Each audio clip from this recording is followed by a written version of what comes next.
Hello friends, welcome to my channel low bytes 906। आज के इस वीडियो में हम डिस्कस करने वाले हैं पार्टनरशिप का एक इम्पॉर्टेंट केस लो, ट्रिम्बल वर्सेस गोल्डबर्ग। और ये केस लो बेस्ड है section 16 of Indian partnership act 1932। Section 16 क्या कहता है? Personal profit earn by the partner. छोटा सा ब्रीफ मैं बता देता हूँ, डिटेल में आप मेरी वीडियो पे जाके देख सकते हो, मैंने कंप्लीटली उसको सेक्शन 16 को बता रखा है।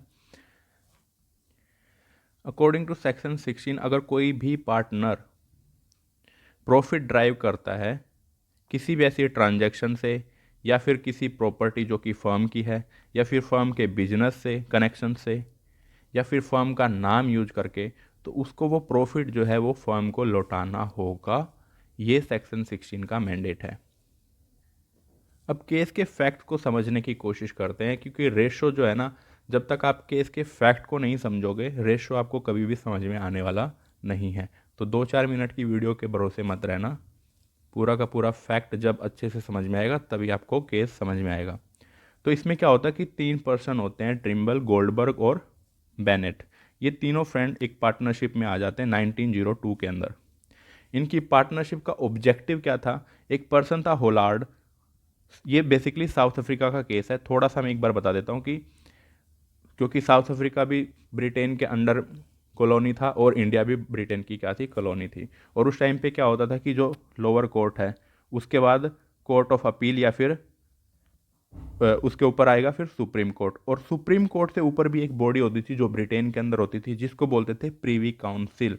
अब ये फाइनली अपील जो है ना प्रीवी काउंसिल के सामने रखी जाएगी।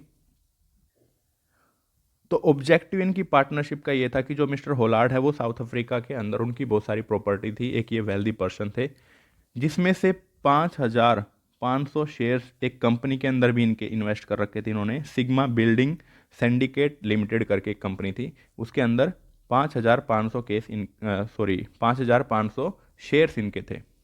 और इनकी पार्टनरशिप का ऑब्जेक्टिव था जो मिस्टर होलार्ड की प्रॉपर्टी है उसको परचेज करना और उसको बाद में क्या करना, रीसेल करके प्रॉफिट अर्न करना। ये इनकी पार्टनरशिप का ऑब्जेक्टिव था।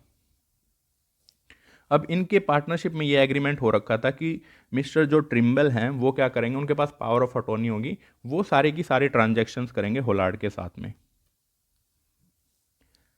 अब जो मिस्टर ट्रिम्बल हैं वो होलार्ड के पास जाते हैं और वो उनकी प्रॉपर्टी को परचेज कर लेते हैं।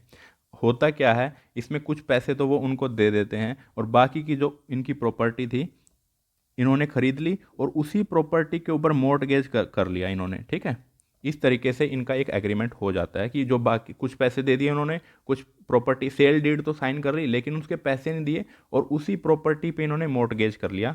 ठीक है, अब जो इनके 5,500 शेयर्स थे इस सिंडिकेट के अंदर, वो उनके मालिक कौन बन गए हैं? ये तीनों पर्सन बन गए हैं 5,500 शेयर्स के। और टोटल इस कंपनी के शेयर्स थे वो 25,000 समथिंग कुछ शेयर्स थे इस कंपनी के।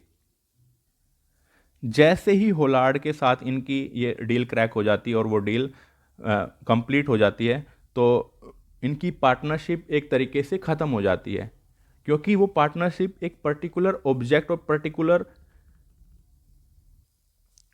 पर्पज के लिए बनाई गई थी। ठीक है, तो 5,500 शेयर्स के मालिक अब कौन है? ये तीनों पर्सन हैं, टिम्बल, गोल्डबर्ग एंड बेनेट। अब होता क्या है, जो sigma building syndicate limited company है उसके पास एक ऑफर आता है कि उसको 1,00,000 यूरो में एक प्रॉपर्टी खरीदनी थी, 1,00,000 यूरो में। अब इस चीज़ का पता ट्रिम्बल को चल जाता है और वो कंपनी को ही ऑफर करते हैं कि 1,10,000 यूरो में वो प्रॉपर्टी मैं खरीद लूँगा। तो इस पे जो शेयर होल्डर्स हैं और सारे के सारे मान जाते हैं और वो प्रॉपर्टी जो है ट्रिम्बल और बेनेट के साथ दोनों आपस में मिल करके खरीद लेते हैं। और इसका पार्ट जो है इस पार्टनरशिप का नहीं बनाते हैं किसको? गोल्डबर्ग को। जब बाद में गोल्डबर्ग को इस चीज़ के बारे में पता चलता है तो वो कहते हैं कि ये तो एक जो पार्टनरशिप का ट्रस्ट के जिस पे बेस होती है उसका वॉयलेशन है, और उसका सूट फाइल कर देते हैं कि मेरे को प्रॉफिट में शेयर दो। तो जो ट्रायल कोर्ट है और हाई कोर्ट है वो अपीलेंट मतलब ट्रिम्बल के फेवर में डिसीजन देते हैं, लेकिन जो सुप्रीम कोर्ट है वो गोल्डबर्ग के फेवर में डिसीजन देते हैं। तो मैटर किसके पास चला जाता है? प्रीवी काउंसिल के पास चला जाता है। अब प्रीवी काउंसिल के सामने क्या इशू था? पहला इशू था कि whether the partnership exist at the time of purchase of the said property, जब उस प्रॉपर्टी को खरीदा गया तो क्या तब भी उन तीनों के बीच में पार्टनरशिप एग्जिस्ट करती थी या नहीं करती थी। और दूसरा इशू क्या था, whether the Goldberg is entitled to share in the profit made by the Trimble, तो क्या गोल्डबर्ग को जो प्रॉफिट ट्रिम्बल ने अर्न किया है उसमें से शेयर देना चाहिए या नहीं देना चाहिए। ये दो मेन इशू अराइज होते हैं किसके सामने, प्रीवी काउंसिल के सामने। तो प्रीवी काउंसिल क्या ऑब्जर्वेशन देती है, एक केस का सहारा लेते हुए लॉर्ड ब्लैकबर्न एक जज थे, उन्होंने एक केस में कैसल वर्सेस स्टेवर्ड में ऑब्जर्व किया था कि partnership it is prudent and advisable for all matters to be conducted openly and honestly, कि एक पार्टनरशिप में सारे के सारे जो मैटर्स हैं उनको किस तरीके से डिसाइड करना चाहिए, किस तरीके से एक पार्टनर्स को डिसीजन लेना चाहिए, वो सारे को सारे सबको ऑनेस्टली और सबको हर चीज़ के बारे में पता होना चाहिए। प्रीवी काउंसिल ने यह भी कहा कि क्योंकि इस केस में पार्टनरशिप जो थी वो एग्जिस्ट नहीं करती थी, इस वजह से जो ट्रिम्बल और बेनेट थे उनकी कोई भी लीगल ड्यूटी अराइज ही नहीं होती थी कि उनको ये इन्फॉर्मेशन डिस्क्लोज करनी हो किसके सामने, गोल्डबर्ग के सामने। And Privi council further held that such A purchase was not expressly prohibited under the agreement between those partners, ऐसा कोई एग्रीमेंट ही नहीं था कि इस तरीके का वो दोबारा कोई ट्रांजेक्शन नहीं कर सकते हैं, ऐसा कोई भी प्रोहिबिशन नहीं था। देखो सेक्शन 16 जब आप पढ़ोगे ना पार्टनरशिप, यही इस केस का ही बेसिस है, उसमें दो चीज़ें होती हैं। पहली चीज़ तो क्या है कि पार्टनर जो है वो प्रॉफिट अर्न नहीं करेगा किसी भी फर्म की प्रॉपर्टी को यूज करके, उसकी गुडविल को यूज करके। और दूसरी क्या चीज़ होती है कि पार्टनर कोई भी प्रॉफिट अर्न नहीं करेगा किस चीज़ से, ऐसा कोई भी कॉम्पिटिंग बिजनेस करके जो एक पार्टनरशिप फर्म करती है। ठीक है, इस केस में क्योंकि वो सेल और परचेज पार्टनरशिप फर्म करती थी और सेल और परचेज ही किसने किया है, ट्रिम्बल और बेनेट ने किया है, तो एक तरीके से प्राइमा फेसी लगता है हमें कि ये कॉम्पिटिंग बिजनेस है। लेकिन क्योंकि पार्टनरशिप सीज हो गई थी, पार्टनरशिप एग्जिस्ट ही नहीं करती थी at the time when the property was purchased, ठीक है, तो ये ना तो कॉम्पिटिंग बिजनेस था, प्लस ना ही उन्होंने किसी भी फर्म की प्रॉपर्टी को यूज करके या फिर गुडविल को यूज करके वो प्रॉफिट अर्न किया है। And House of Lords analyze and conclude that even if the partnership agreement expressly prohibits such actions, अगर पार्टनरशिप में ऐसा कोई एग्रीमेंट होता भी ना, द अवेलेबल रेमेडी क्या अवेलेबल हो सकती है पार्टनर